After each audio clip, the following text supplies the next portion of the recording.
Asia cup women's soft ball ചാമ്പ്യൻഷിപ്പിനുള്ള Indian ടീമിൽ ഇടം നേടിയെങ്കിലും യാത്രാ ചെലവടക്കമുള്ള ഭീമമായ തുക കണ്ടെത്താൻ കഴിയാത്തതിനാൽ ചാമ്പ്യൻഷിപ്പ് നഷ്ടമാകുമോ എന്ന ആശങ്കയിലാണ് രണ്ട് മലയാളി താരങ്ങൾ. മലപ്പുറം താനൂർ സ്വദേശിനി പി അഞ്ജലി, കൽപ്പറ്റ മണിയങ്കോട് സ്വദേശിനി MS ശ്രുതി എന്നിവരാണ് ചൈനയിൽ നടക്കുന്ന ഏഷ്യ കപ്പിൽ രാജ്യത്തിനായി മത്സരിക്കാനുള്ള ടീമിൽ ഇടം നേടിയത്.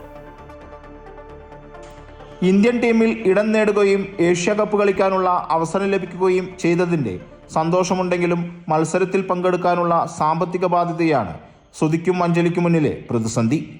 ചാമ്പ്യൻഷിപ്പിൽ പങ്കെടുക്കണമെങ്കിൽ താരങ്ങൾ 1,70,70,000 രൂപ ഇന്ത്യൻ സോഫ്റ്റ് ബോൾ ഫെഡറേഷനിൽ അടയ്ക്കണം. ഏഷ്യ കപ്പ് മത്സരത്തിനുള്ള ക്യാമ്പ് ജൂൺ 3 മധ്യപ്രദേശിലെ മെഡിക്കാപ്സ് വിശ്വവിദ്യാലയ ഇൻഡോർ സ്റ്റേഡിയത്തിൽ ആരംഭിക്കും. ജൂൺ 2 പണമടയ്ക്കണമെന്നാണ് ലഭിച്ച നിർദ്ദേശം. ജൂൺ 10 വരെയാണ് ക്യാമ്പ്. കഠിനാധ്വാനത്തിലൂടെ കിട്ടിയ അവസരം പണമടയ്ക്കാൻ സാധിച്ചില്ലെങ്കിൽ നഷ്ടപ്പെടുമോ എന്ന ആശങ്ക ഇരുവർക്കുമുണ്ട്. ഞങ്ങൾക്ക് ചൈനയിൽ വെച്ചിട്ടാണ് കളി. അപ്പോൾ അവിടേക്ക് പോകാൻ വേണ്ടിയിട്ട് ഒരു 1,70,70,000 രൂപയുടെ ചിലവുണ്ട് ഒരാൾക്ക്.